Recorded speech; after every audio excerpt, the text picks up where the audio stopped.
to Twisted Tales.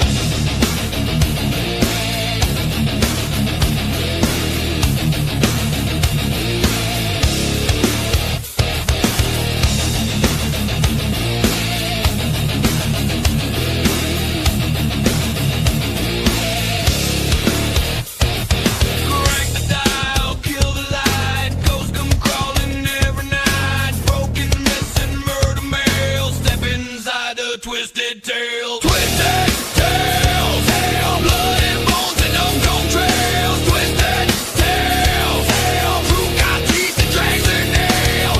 Urban riding, back road sins, dead men talking through the wind. Cursed objects, killer law. Once you hear it, you want more. No fairy dust, no happy end, just how the nightmare really went. Turn it up, don't ask why. This ain't stories, this is true to life. Good evening, everybody. This is Jeremy. It's another wonderful episode of Twisted Tales brought to you by the All Access Network as part of Wicked Wednesdays. Tonight, I have a gentleman who has done it pretty much all. He is a paranormal investigator. He is a renowned psychic medium, book author, and heavy metal musician. I bring to you Mr. Christopher Brown. What's going on? Hey, Chris. Man? Hey, thank you very much for coming on the show tonight. I know it's been a crazy spring so far. I don't even know if I can call it much of a spring here in Massachusetts. I've had like 2 whole days, maybe. I know, right? Yeah, right. Well, it's an honor to be here, man. Truly, thank you for having me.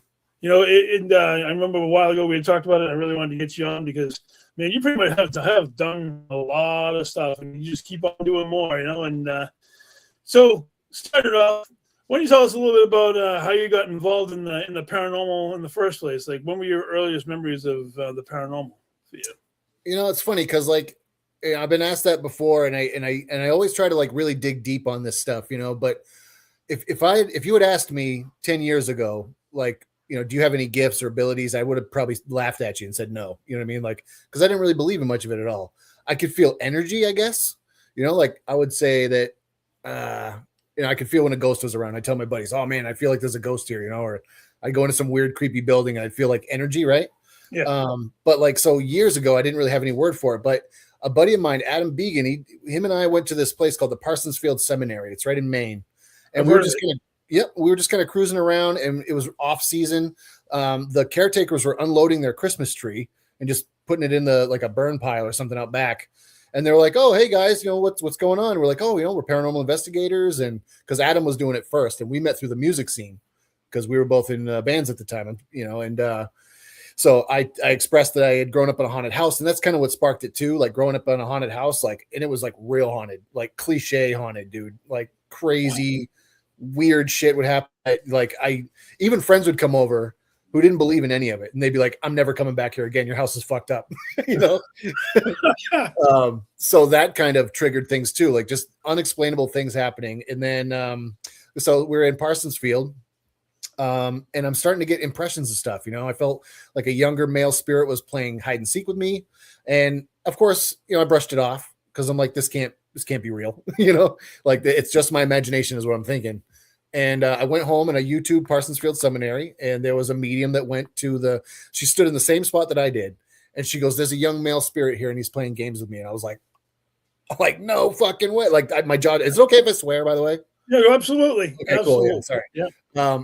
And I was just like, no way, like this can't be real. Hey. Yeah.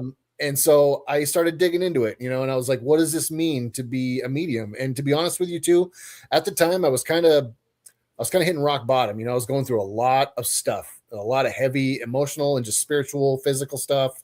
And I was kind of just like, universe, do whatever you want with me. Like, I don't care. You know, I'm putty in your hands.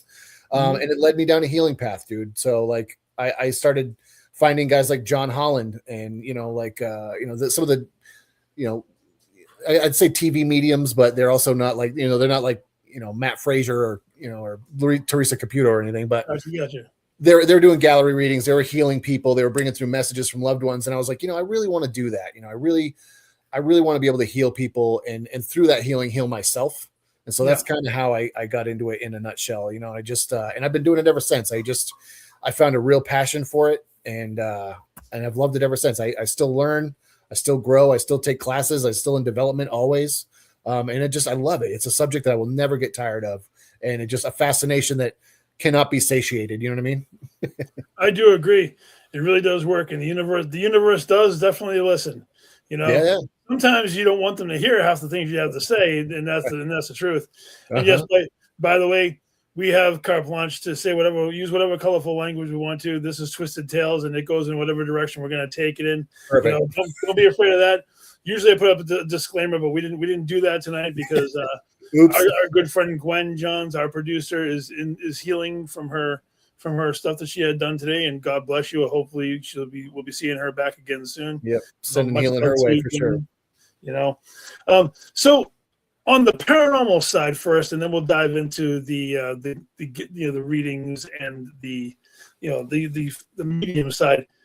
When did you do your very first paranormal investigation? Like where was your very first paranormal investigation? First investigation? Yeah, like when you first got involved in the paranormal part of it. Yeah, so the seminary wasn't necessarily an investigation. We just got a tour of the place and we were able to walk around. Yeah. My first investigation, I honestly, I want to say, and now you got me thinking because I'm like, where was it? But I really want to say it was the Vassalboro Mill. There was a in Vassalboro, Maine. There's this old textiles mill, right? Real haunted. Yeah. And there was a Paracon that used to happen there every year. It was called Parafest. Okay. Put together by Toby Hartford and Travis Hartford. Very good friends of mine. Shout out to those guys if you're watching or hear this. Actually, Jeff Witham, Jeff. Yep. Oh yeah. So he was on. Him and I were on a team. He got me involved in a team and things like this. Actually, geez, now that I'm thinking about, oh my God, I'm getting my stories all mixed up. It was, I'm sorry. It was at a place called the Irish Heritage Center. That was my first investigation. So that's okay. Now I'm with it. Irish Heritage Center in Portland, Maine. It was an old church. Jeff and Adam got me onto the team. Yep. And then we did a first investigation there. It's like I said, this old haunted church in Portland, Maine, in town Portland. The place is wild. It's an awesome location. I remember we were getting up into like the way attic, like high up where nobody should go. So it was cool. So that was my first paranormal investigation, and then Parafest came after that, and it kind of snowballed from there.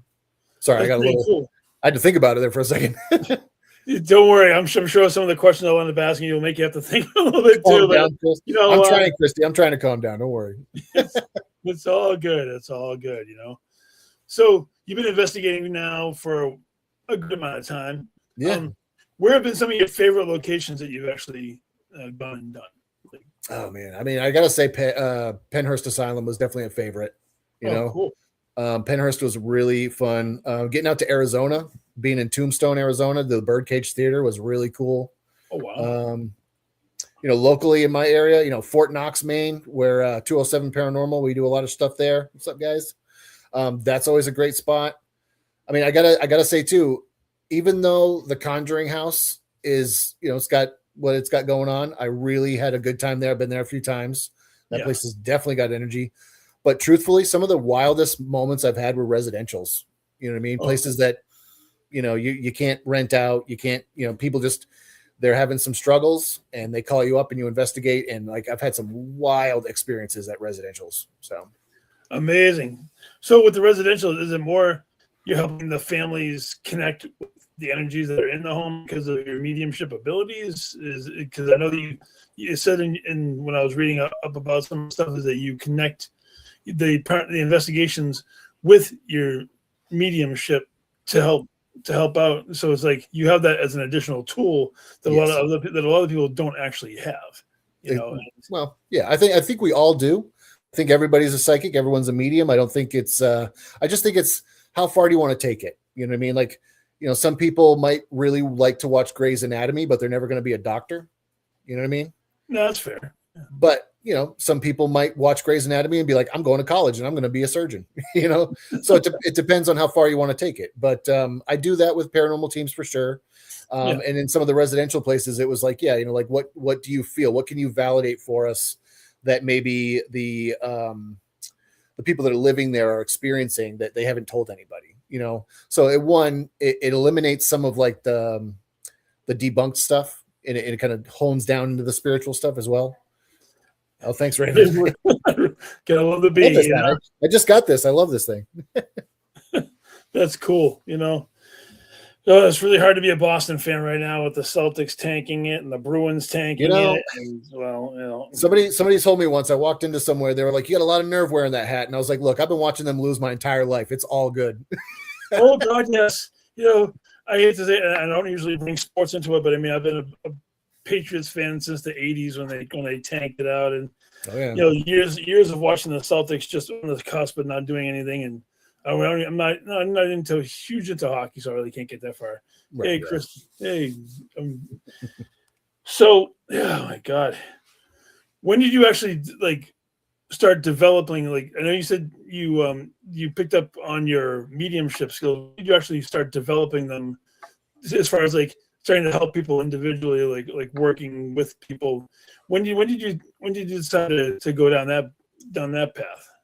Well, so in the time that I'd gone to the seminary and I looked up, the YouTube thing and kind of was like, oh, and kind of was validated through what I was feeling. Right. I was like, it sounds kind of weird, but I would look up YouTube videos. What does it mean to be a medium? What does it mean when you pick up on spirits? And there'd be these videos were top 10 things. If you check off these boxes, then you may be a medium, things like that. And I would watch those videos and I'd check off all the boxes and I'm like, well, what is all this about?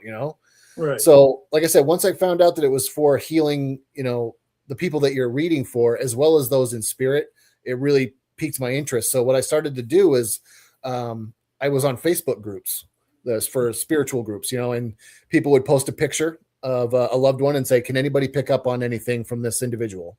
And I would read the pictures and then I would have to put unapproved reader on the post. And, and then eventually I got a little bit more into it. And so I had to read for admins in order to be approved, Right. And then after 2 years of doing that, I got approved and I was like, well, shit, now I felt like I could start doing this as a thing. And then it just kind of went from there. Looking at pictures on Facebook turned into a friend of mine who was also on the paranormal team. His girlfriend wanted an in-person reading.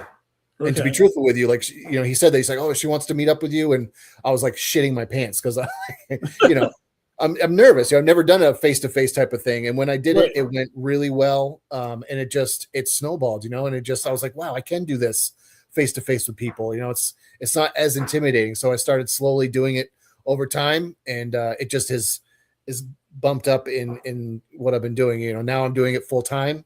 I do the gallery readings. I do private readings, and it's really been a wild ride, Yeah. So one thing you just touched on, I actually wanted to bring up what you've done virtual readings as well as you've done in person. Yep. Can you explain to people the difference in the energy when you're in person with somebody versus over the via Skype or via and any kind of Facebook live or whatnot? Could you explain the difference in the energy between the two, so just in case anybody had a question about that? For sure, yeah. I just honestly, I think it's personal preference. I think that the energy is still the same. I think the healing and the powerful messages can still be the same. Any information that I get face to face with somebody, it's all in the global consciousness, right? Consciousness is everywhere. So when we tap into it, we don't have to be in that close proximity in order to connect with their loved ones. We just have to put that vibration and that intention out there. Right. So I think as far as the difference goes, it's just personal preference. If you would rather do a phone thing and you're comfortable with that, some people want to eliminate the idea that you're looking at your facial structure, some people think that when you're doing readings, you're reading their face and their reactions to what you're saying, as opposed to actually picking up on stuff. Some people think, the cold reading techniques or whatever horseshit they say. Right. So, when you're doing a phone reading and you're coming up with some crazy validation, there's no way I'm looking at someone's face and being like, oh, well, that made sense, or any of that. So it eliminates that as well. Do you know what I'm saying? Does that make sense? No, I'm definitely following that. Yeah. But as far as the energy goes, it's pretty on par. I think the only thing that makes it different, at least for me personally, is when I first started doing it, I was a lot less nervous through a screen than I was in person, just because it's very, I don't know. You're literally standing in front of these people, feeling like you're naked and no one's throwing you a towel. You know what I mean? Exactly. Or hoping that someone throws you a towel, at least anyway, right?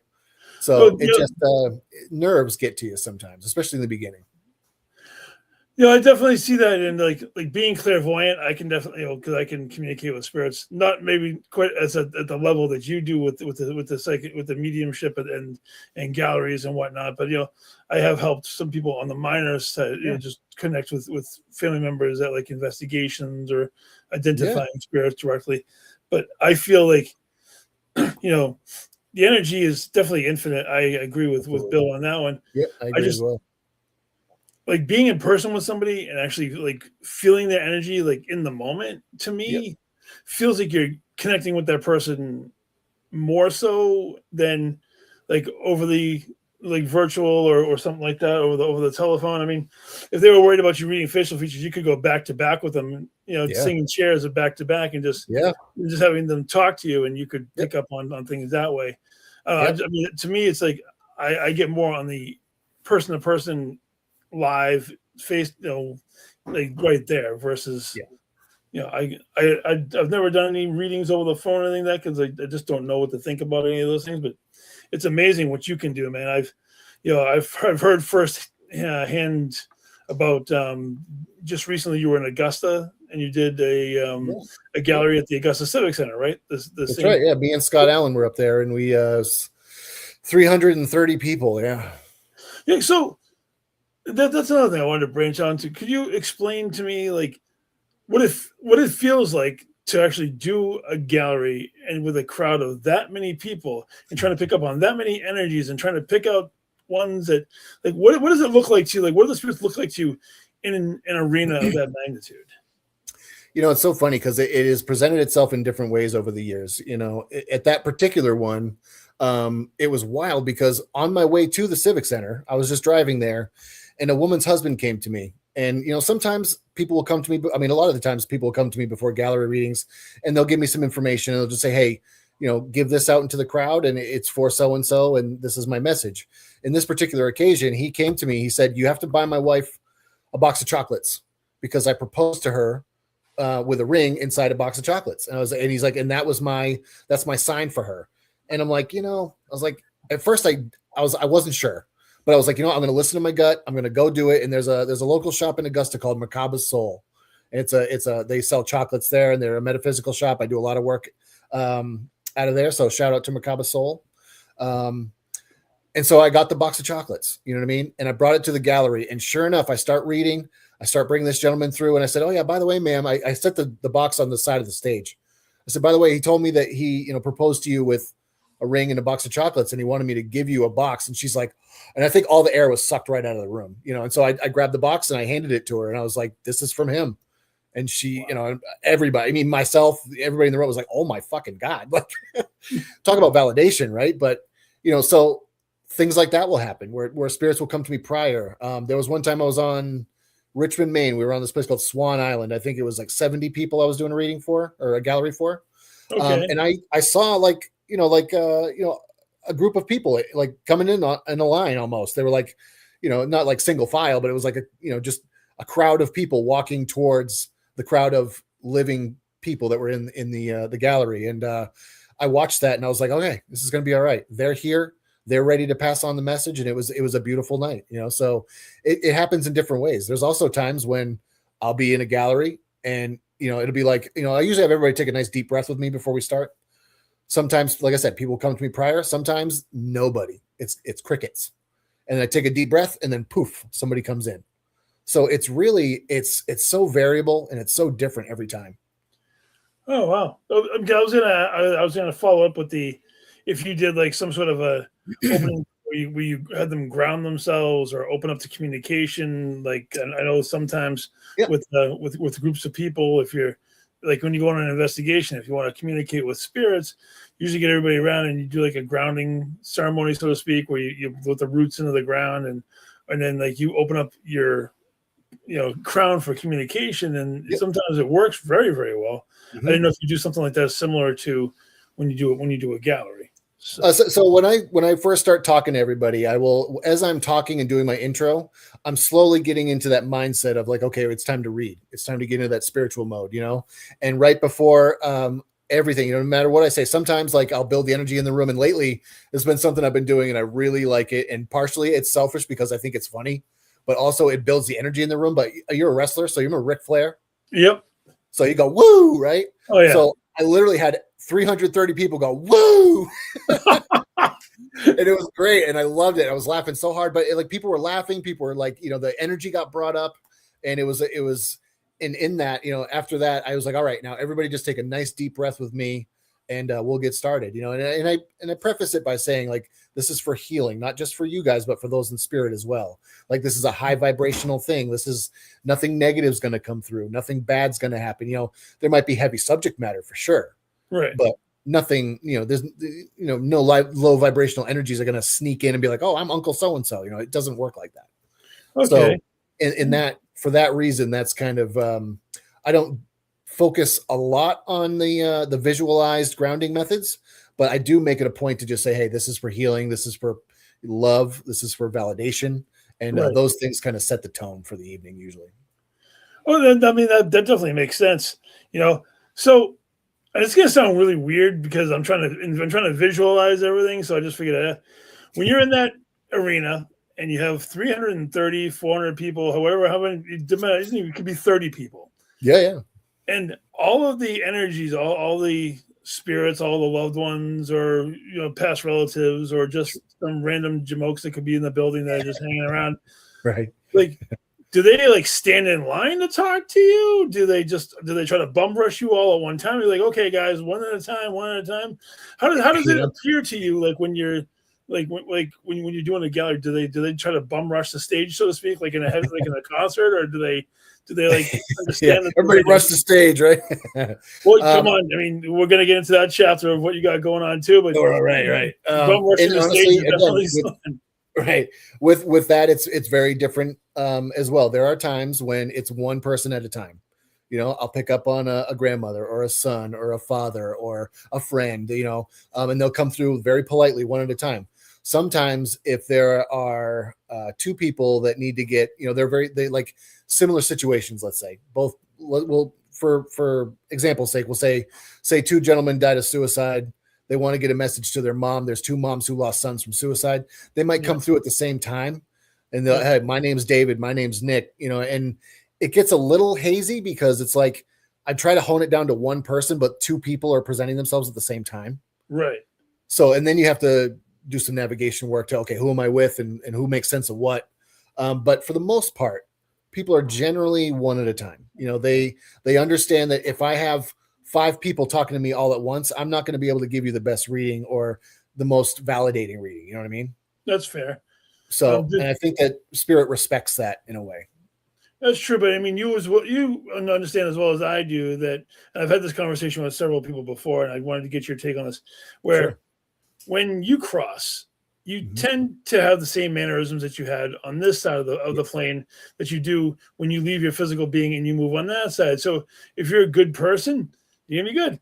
If you're kind of a jerk, you're not gonna all of a sudden have this epiphany and become the nicest person in the world. Right. You're gonna maintain. So when you do a gallery and you have multiple people of multiple personalities coming through at you, I'm sure some of them are a lot louder than others and maybe a little bit more pushy, trying to get to the front of the line, so to speak. That is definitely the case. And there are times when too, like, I remember very clearly I was in Massachusetts. I think it was Shirley, Mass. And there was a gentleman who his dad came through, and I started describing him, and the guy's that's for me. And the piggybackers. Oh, let's see. Can confuse things a bit. It would be much easier if they would just make them. Yeah, I agree, Morgan. Take a ticket. That's a great quote. I like that. It's a great quote. So Shirley, Mass, and there was a guy's dad who comes through. I start describing him. The guy raises his hand, and he just, I got this weird vibe that the dad was kind of a not great person. You know what I mean? Right. He just presented his energy as like, I wasn't the best father, and I said, sir, are you open to hearing from him? And he was like, go for it, man. He's like, let's hear what he has to say. Right. So I told him the hard things. I was like, he's telling me that he was a real piece of crap and that he treated you like garbage and he was never proud of you. And like, those are awful things to hear, but it like if I said to the same guy, your dad's coming through and he says, he's so proud. He loves you so much. He was there for you always. He's going to say, that's not my dad. You're wrong. That's not it. Yeah. They'd be calling you out on that. Yeah. Right. And it's like I said, it's a hard message to give, but it's validating. Right. And then after that validation came through, his dad said, I want you to know, I see my grandson And I want you to know that you are a better father than I could ever imagine to be. And I am proud of you for that.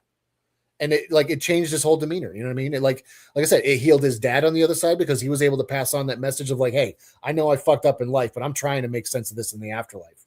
Right. And it also helped his son because it's like, you know, I didn't follow in my dad's footsteps and I'm treating my son better than my dad treated me.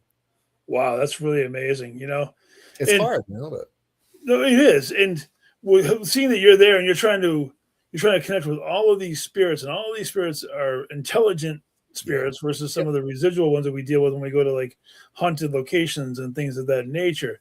And you know, to be able to talk to that many intelligent spirits, that's definitely has.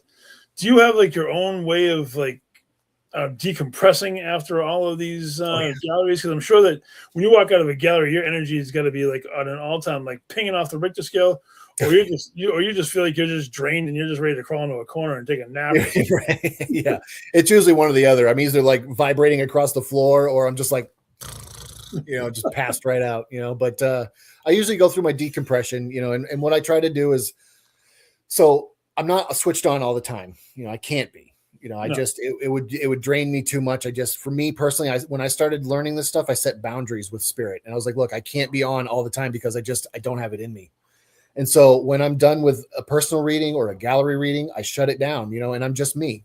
There's no psychic medium Christopher anymore. It's just, I'm Chris. Maybe I'll listen to some death metal, or I'll listen to some, you know, old school 60s music to just kind of chill me out, or I'll play video games or my guitar. You know, I'll do the things that are grounded in a physical world and not in the spiritual. I will just completely ignore the spiritual side of myself. And, you know, and then that's how I kind of ground out, you know. Yeah, I talk with my hands, Christy. Sorry. It's all good. Trust me. I think we all do it. We all get a little bit of that Italian in us, no matter how you look at it. You know? Boppity boopity, hey, what do you got? You know, forget about it. No, forget about it. Yeah. What you talking, Christy? Come on. Yeah. That's one of the biggest things I have. The biggest hardest thing is I'm never shut off. My damn energy is, I'm always switched on. For some reason, I can't shut the stupid thing off no matter how hard I try. You know. That's always the way to go, depending on the band. I agree. And you know what? What a great way to segue into the next section of this particular thing, you know. There we go. So would you like to tell the audience the name of your actual band that you're in? I would love to. Yeah, sure. So we are called Stillborn Condition, and I know the name strikes people wrong sometimes. There is a story to it. When I was born, I was a triplet. Okay. Unfortunately, my two twins passed in utero. Their umbilical cords wrapped around my stomach, which caused them to pass, unfortunately. But it also caused two very big scars that wrap around my stomach. It basically goes from my back to my belly button, right? And so, one, as a way to pay tribute and honor to them, you know, we named the band Stillborn Condition because that's my condition. That's my stillborn condition from them, is those scars, right? And two, it's a metal as fuck name. You know, like, so it works in two different tandems, you know what I'm saying? So, but that's how we got the name. It's not just because we're a bunch of sick weirdos. There is a meaning, and it is a to pay tribute to that part of my life, you know. That's awesome. So when did Stillborn Condition actually, like, when did it start? When did you actually get the band going? Yeah. So our first live show, I think, our first live show was December 18th of 2015. That's when we first started. We were jamming as a 3-piece before that with no gigging or anything like that for maybe like a year and a half or two. So I'd say roughly 2013 is when we actually formed the band. We played our first show in 2015 in December, and then we've been cranking away ever since. You know, COVID kind of put a wrench in the spokes, but you know, we got through it. That's amazing. We just released an EP not too long ago. That's pretty cool. Have you been playing your whole life, or did you just pick it up around 2015, or? No. So funny enough, my first instrument was the tenor saxophone when I was like, I want to say like 8 years old. From like 8 to 12 years old, I played the tenor saxophone, and I lived in Connecticut for a little while, and I had an amazing music teacher. Just made me love the whole thing. Right. And then I moved back to Maine, and unfortunately my Maine music teacher, who was teaching saxophone, was a real dick, and it just turned me off from the whole thing. And then my brother, we were all into like, you know, early 90s rap and hip hop and stuff. He came across the album Dirt by Alice in Chains. And he he didn't like it because he was into rap and stuff, So he gives me the CD. He's like, "Hey, here, yeah, I don't like it. You listen to it." First second I heard that, I'm like, "Oh man, this is what I like." Like this is the road I want to go down. So I was like, I want to emulate that. And so I picked up a guitar. My cousin at the time, he played in a local band. He taught me a couple chords, and I just ran with it ever since. More or less self-taught from there, but I've been playing since I was 13 years old. Guitar. Dude, that is awesome. And AIC is a great band. I mean, they were a great band. I ever since Lane left, I can't listen to him anymore without Lane.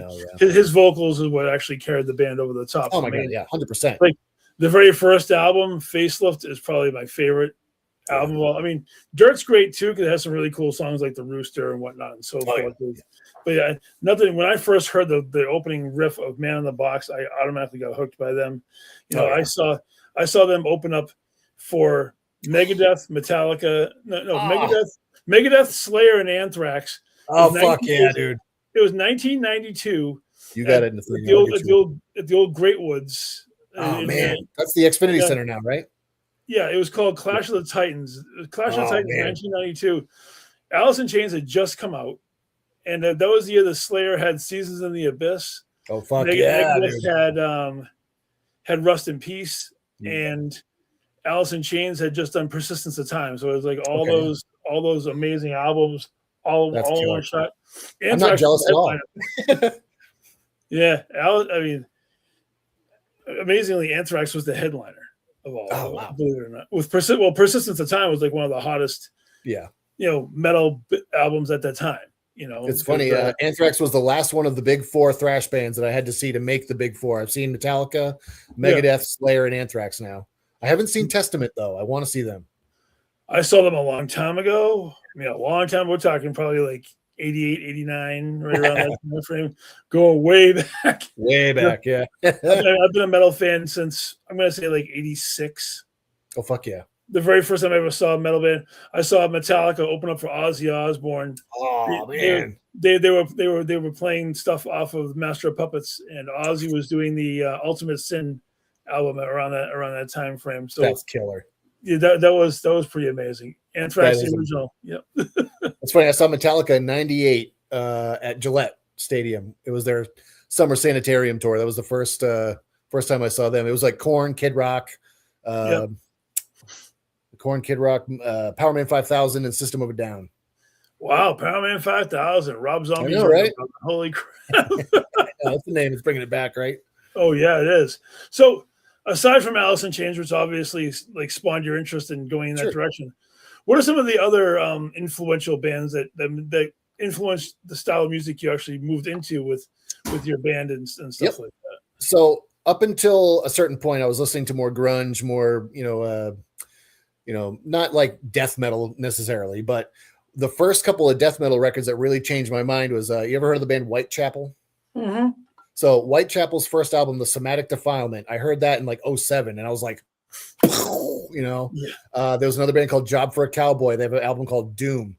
All Shall Perish, their album Eradication. And I think there was one more, and Bloodbath, actually. Bloodbath. Their album Nightmares Made Flesh, like, turned me right around. And I was like, I need to make more heavily aggressive shit. And obviously Cannibal Corpse, Slayer, the OGs. I love those guys too, but like those four albums like really switched my interest in playing more progressively heavier music. I was in a metalcore band for a while. It was like 3 years, I think. We were called View from the Noose. Oh, cool. We were around from like 06 to 09, and unfortunately our lead singer got shot in the Old Port in Portland. He's okay. He didn't pass away, but he was paralyzed from the waist down, unfortunately. And it ended our band pretty quick, but yeah, crazy enough with the whole thing with View from the News. 9 months after he got shot, we were on stage and we played a show with him.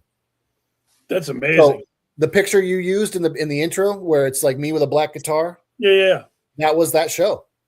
Really? Yeah.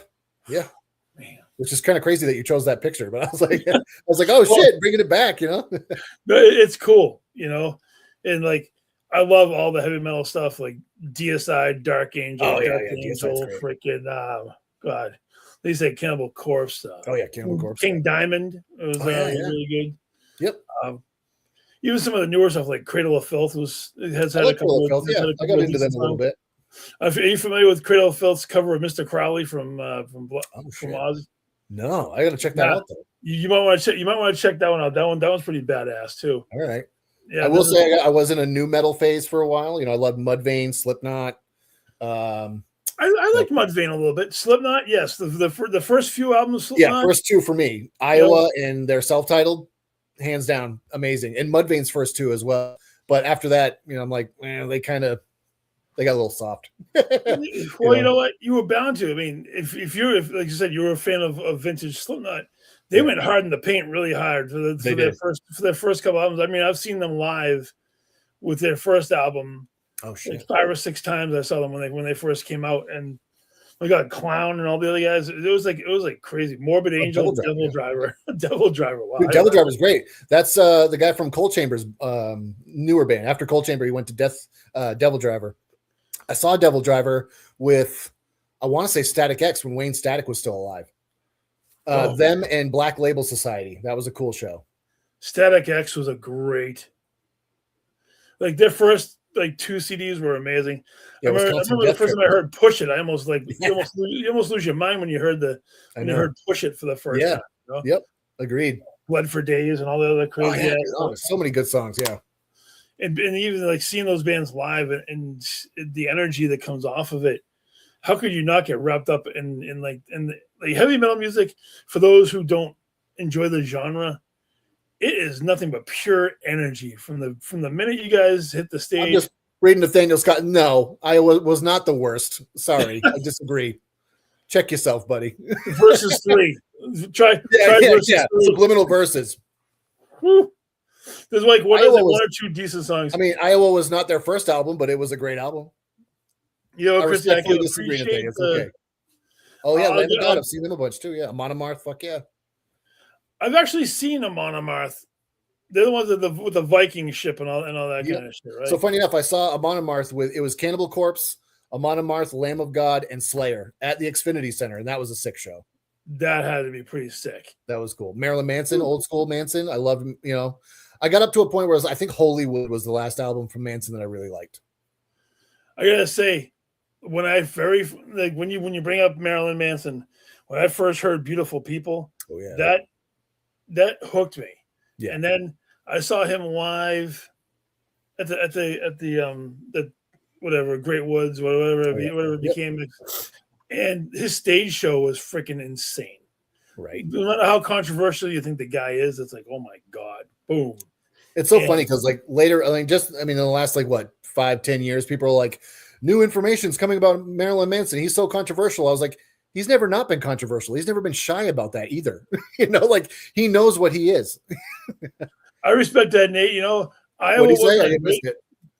Iowa wasn't a great album. That's fair, man. It's all good, but like I said, respectfully disagree, but it's all good. I hate to say it. I've tried to listen to the last couple of Slipknot albums, and they make verses 3 sound like perfection. Yeah. It was just like Korn. I was a huge Korn fan. Korn fan. Back in the old days. I saw them when they put out their very first album. Yeah. They were the headline. It was them and White Zombie. They were at the Worcester Centrum back in the day before it became the DCU. My God, the energy that comes off of that place. Man. So Korn is the reason why I play a 7-string guitar. Really? Yeah, I play a 7-string guitar now in the band that I'm in. I'm looking at it over here, but we tune down a little bit farther than they do. But they were the reason why I wanted to get a 7-string because, nobody else was tuning that low at the time. And if you wanted to, you had to get that 7-string guitar, So I was like, oh man, I got to get it. That was a graceful tap out. Nicely done, Nate. No, yeah. You guys in the comments are awesome. I love it. Thanks, you guys. When I saw Korn, we'll move on from that point, but they made the whole place erupt when they started playing Blind. And they just the whole place exploded. You could feel the energy bouncing off the walls. It's like they could have caved in the whole place. It was ridiculous. Korn yes, I agree. Nowadays they're not very good, but back in the day, I really enjoyed them. I'm a huge Disturbed fan. I loved a lot of Disturbed's earlier categories, the first 3 or 4 albums. It's just when The Sound of Silence came out, I was a huge fan of that song because it dropped right around when I was losing my mom to cancer, and my dad wasn't doing well through all of his things, and So yeah, like when that song dropped, my sister-in-law and I were getting ready to go do the American Cancer Society walk, the Boston Marathon, the 26.2 mile. Yep. I think I must have listened to that song and repeat over and over again. You know, whether or not you like Dave Raymond's fucking vocals or whether or not you like the song or whatever, that's cool. It was like a meaningful song. You know? Well, that's the thing. If a song hits you in the heart and it really gives you the feels, like who cares? You know, listen to it, enjoy it. Feel the emotion, feel the energy of it. It doesn't matter, you know. No, everybody loves everything, you know. Yeah. Hotel California is a dark song played backwards. I love it. That's what I hate to say. That's about the only way I can listen to that song nowadays. Type O Negative. Negative. Rest in peace, Peter Steele. Oh my God, talk about a guy whose voice was. Oh man, yeah, and really, you know, solidified a genre. I mean, he pioneered a lot of shit, and a lot of bands after that. You know, if you ever saw him in person, his voice actually matched his physical presence. I believe it. Yeah, he was like 6'10". He was a monster. God. I mean, you and I are tall guys. How tall are you? I'm only like 6'3", so you and I are about the same height. Yeah. Like years ago, we went to I think we were in like New Jersey or New York. We went to this this convention that had like metal, it was like music, metal, and all this other shit. And Peter Steele was doing an autograph signing. He walked in the room and he was at least 6 inches taller than everybody else. God. And he was jacked. I mean, he was absolutely jacked. Big and his boy. voice, you know, granted, unfortunately, he's another one that we've lost over the years. It was just, wow. I can hear his voice echoing in my head now with that. I hate to say it, I can't name a damn song of Type O Negatives if we put a gun to my head right now, but a presence nonetheless. I mean, that dude commanded a room. You know, and as much as guitars and the drums and the bass and even the keyboards, whatever you want to bring, if you don't have that lead singer, for some reason, the vocals sometimes are what draw people to a show. It can make or break it. Your front man is as important, but just as important as every other piece of the band. I mean, if you don't have a great guitarist, then all your goddamn songs are gonna sound like shit. Agreed, right? You got to have the complete package. You know, there's 5 of us in Stillborn Condition. There's me, my buddy Al Pike, who plays guitar, my friend Brandon Hyde, who plays bass, Nick Morin is on vocals, and Seth Perkins is on drums. So there's 5 of us. That's amazing, dude. Yeah. You know, and so going on the metal side of things, I wanted you to name me your top 5 metal bands. Like who are your top 5 of all time for you? It doesn't make a difference like popularity wise or whatnot, but for you, who are your top 5? Oh man, that's such a loaded question. That's okay. I'm into loaded questions, brother. Sorry. Well, I mean, shit, I'm going to be sitting here for the next 20 minutes trying to figure this out. I mean, I have to say, you know, Bloodbath is a death metal as far as death metal greatness. I love them. Opeth, I love Opeth. Yeah, I think they are top tier. Jeez, man, I don't know. So that's 2.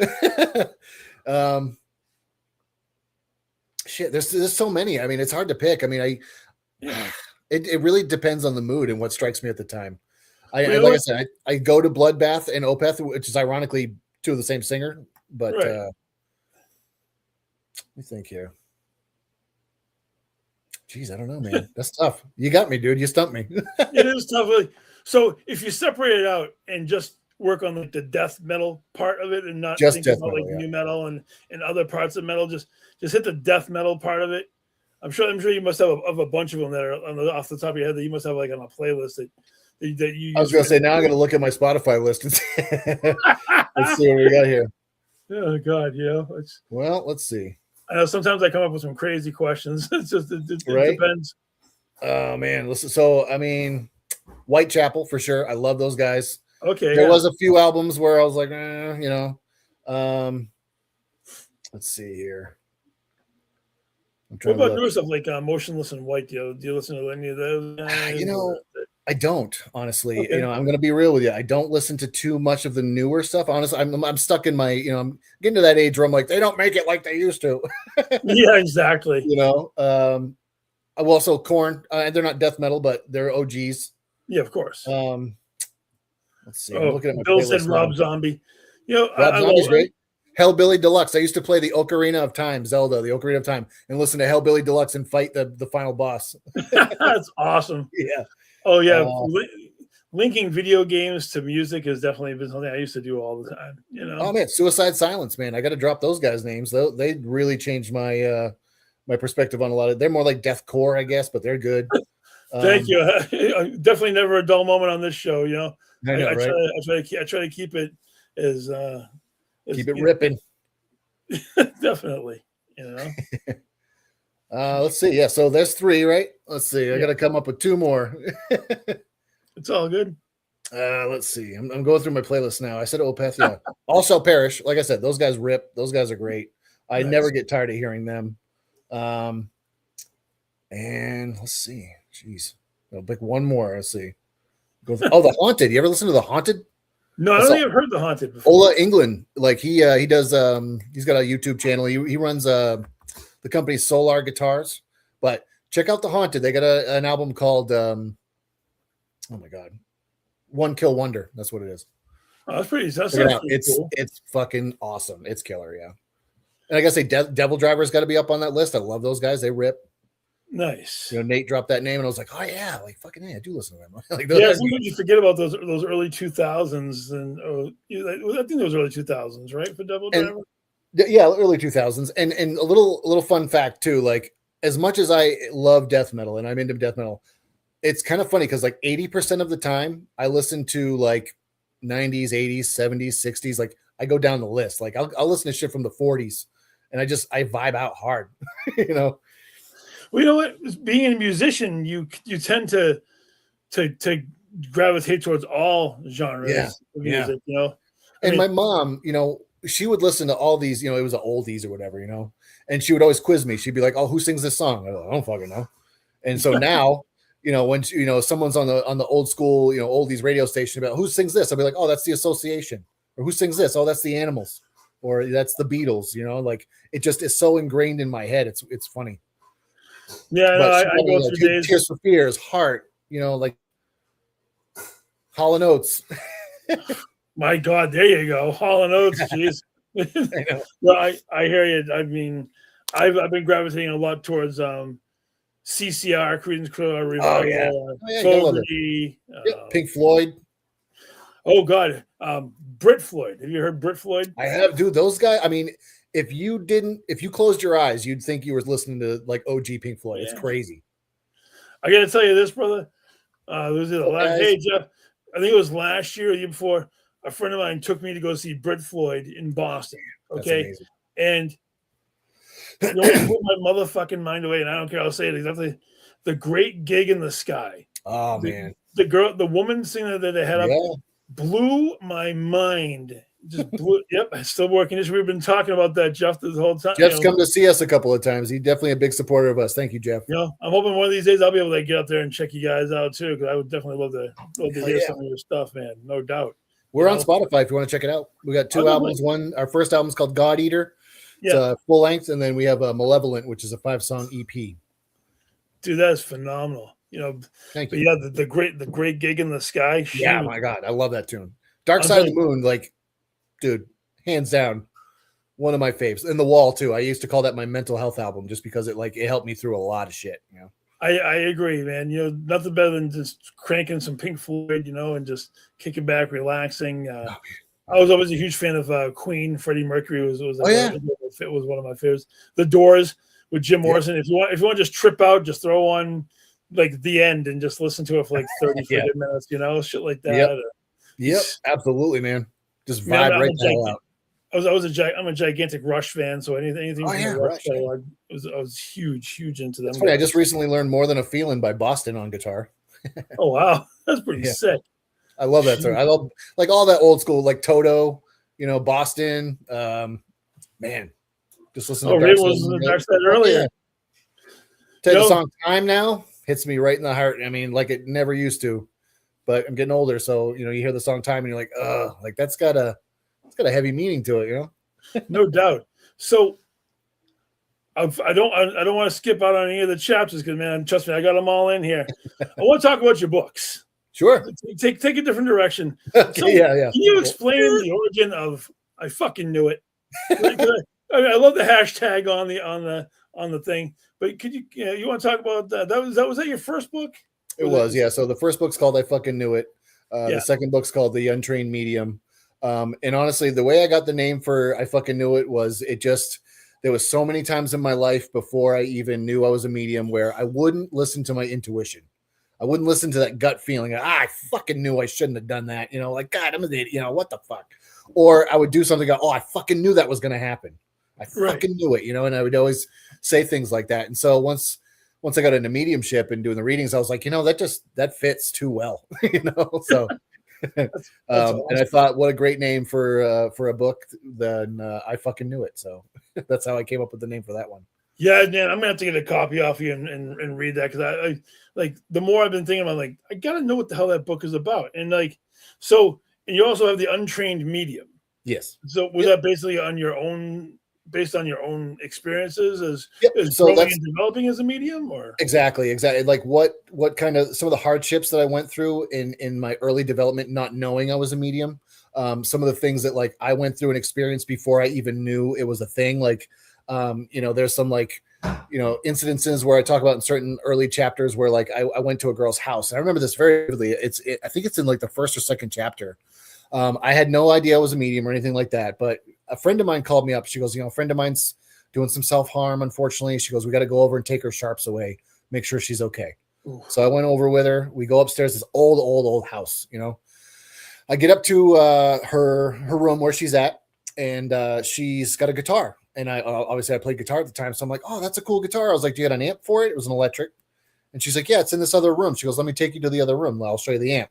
We go to the other room. Immediately I walk in and I'm like, like somebody cranked the temperature to 1,000, I'm burning up. Right. And I said that to her. I was like, God, I'm so like, is it like unbelievably hot in this room? She goes, it's kind of weird you say that. And I was like, well, why is that? She goes, the person who lived in this house prior to me, a father and daughter burned alive in this room. Wow. And I was like, get the fuck out of here. I was like, that's crazy. And that was part of the reason why she was doing the self-harm, is because she was seeing these spirits in a very kind of dark way and she couldn't process it. And I didn't find out about that until much later on, but different things like that would happen. And, it was too coincidental for me. I was like, there's no way. There's no way. That's amazing. So the book documents all of that kind of stuff too. It does, yeah. And it just, like I said, and kind of talks about some of the darker history. Like I have dealt with a lot of depression, anxiety, and the things that come along with that. It gets kind of heavy, and it's more personal. I fucking knew it. Kind of talks about more me getting into the paranormal and how I did that. It talks a little bit about there's some. I'm a spiritualist minister as well. Yeah. So there was some like positive stories that I had to write in order to become a minister. So I incorporated those into the book. But yeah, like the Untrained Medium kind of more talks about, like, it digs a little deeper into the personal side of what I went through and not knowing what life was as a medium and not being trained how to do it, hence the name. And I got to give credit to my buddy Brandon Hyde. He was the one who came up with that name. He was like, oh, dude, he's like, that was when you were an untrained medium. And I was like, that's great. Like. So can they find these books? Can people find these books on some sort of like Amazon or something like that? They can find it right on Amazon. I also sell them at galleries or Paracons, things like that. So, yeah, that's cool. I think just in case somebody ever wanted to pick up one of the books, we could definitely put a plug out for both of those books. That'd be great. Thank you so much. I appreciate that. Yeah. Oh, absolutely. And speaking of plugs, I mentioned it earlier backstage. I want to do it now. You're officially the official gallery. You're going to be giving the gallery at this year's Maine Paranormal and Horror Convention, put on by our really good friends, Jeff and Ashley. That's right. Nice enough to chime in this evening. And I wanted to bring that up a little bit, and seeing that, we talked a lot about the galleries earlier. I definitely wanted to put a plug in for that, because I think this year's event is going to be an amazing event. And I think with the addition of you having your gallery, we can doing it Saturday night. Is that what you're doing? Saturday night, and a portion of the ticket sales are actually going to go to the two charities that are involved in the Maine Paranormal and Horror Convention. So Mr. Drew and His Animals 2 and Misfits Rehab.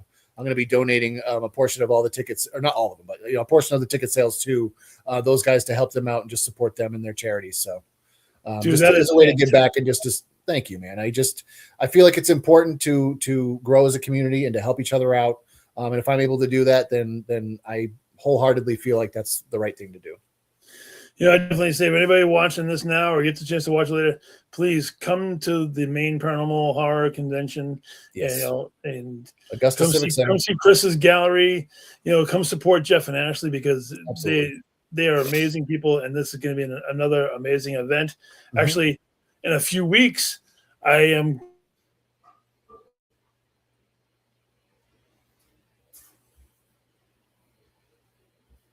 Oh, hey, there we are. There we go. Got you back. Technical difficulties. Please stand by. Yeah. Being a big horror guy and getting a chance to actually getting to interview Winnie the Pooh before the actual convention. Wow, that's cool. Really, I got tickets are on sale for the gallery right now, so you can go right on their website and get a ticket if you want. Get your tickets now because they are gonna sell out. I guarantee you.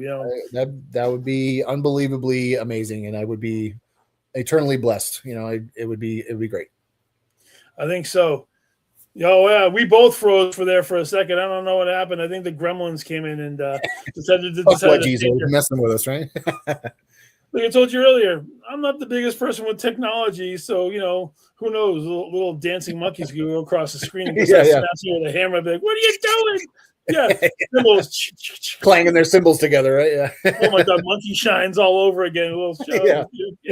So you know what? I know that we're definitely gonna be running a bit over, but I want to cover some stuff. I'm in no rush, so I wanted to talk about your podcast.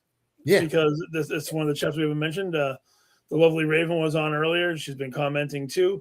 So talk about the birth of the medium frequencies with Raven. When did you guys decide to get that going? And so funny enough, Raven was her project before I joined on. She was the one who created the medium frequency, her and Gwen. And then we were at the Salem Paracon, and I obviously had known Raven. We were friends, and she comes up to my booth, and her and Gwen actually they ambushed me a little bit.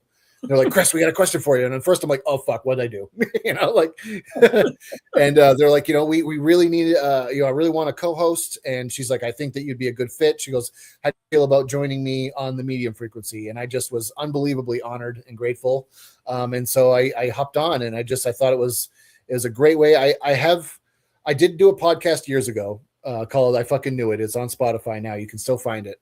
And I would do interviews, and I would do solo stuff where I would just kind of talk randomly about, whatever was on my mind. Right.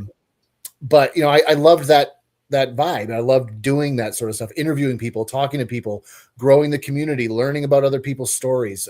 So when she asked me, I was like, I get to be on a podcast with a friend of mine and get to connect with people in the field. Fucking sign me up. You know what I mean? I thought it was great. So Raven, if you're still watching, thank you so much. Gwen, I know you're healing, but if you see this, thank you so much for having me on the medium frequency and just having me be a part of the All Access Network. I'm truly grateful and honored. It's been really great. So that's kind of how I got into it. They ambushed me. It's really cool. Cause I have been on your show. You guys have definitely have a great dynamic going on. You guys definitely play well off of each other. And I know it can be difficult with a host and a host and co-host working together sometimes to be in sync. And you guys seem to do a very tremendous job at it. So thank you. I do definitely say that, if you get a chance on Monday evenings, to check out Raven and Chris on the, on the medium frequencies on the All Access Network, Monday 9:30 Monday nights, 9:30 p.m. Eastern Standard Time. We will go live every Monday. So it's phenomenal. It really, thank you. We have a lot of great shows on this network, no doubt. Absolutely. Between Mondays and Tuesdays, and I'm going to plug our Wicked Wednesdays because we've definitely been getting the ball going in a crazy direction with that stuff too. And absolutely, you guys are a great duo, and I know at some point I'm going to have the both of you come on, and we're going to do a whole episode dedicated to the medium frequencies. I plan on doing that'd be awesome. Seeing that. We've definitely wound up, and my God, the hour went by so damn fast. It's hard to even good conversation goes by quick, man. Absolutely, brother. You know what? I'm going to hit you with what I hit everybody else with, and I know that you definitely enjoy a little bit of horror in the past. So, the Mount Rushmore of horror characters for Mr. Chris. Mount Rushmore. So that'd be 4 of them, right? Yes, sir. You got to go Art the Clown. I love that motherfucker. Oh Crazy my God, I bastard. agree. Oh, Like, and I never thought in our lifetime we would get another horror icon that is just as prevalent as, like, you know, Chucky or Mike Myers or, you know, any of those guys, right? This might be weird, but the Xenomorph from Aliens, you got to throw that Xenomorph on there, man. Aliens is dope. They're one of the OGs, man. They've been around since the late 70s, so I definitely can give you that. No doubt. I got to say, I got to go Freddy Krueger too, because he was kind of like art before art, you know, that campy kind of funny, you know what I mean? Like, Absolutely. he pioneered that shit. Art is funny without saying a word. Freddy is just, Robert Englund is just a god. Oh, and brilliant. to me, in the horror, he's a god. You know? Yep, 100%. So there's 3, and then the last one.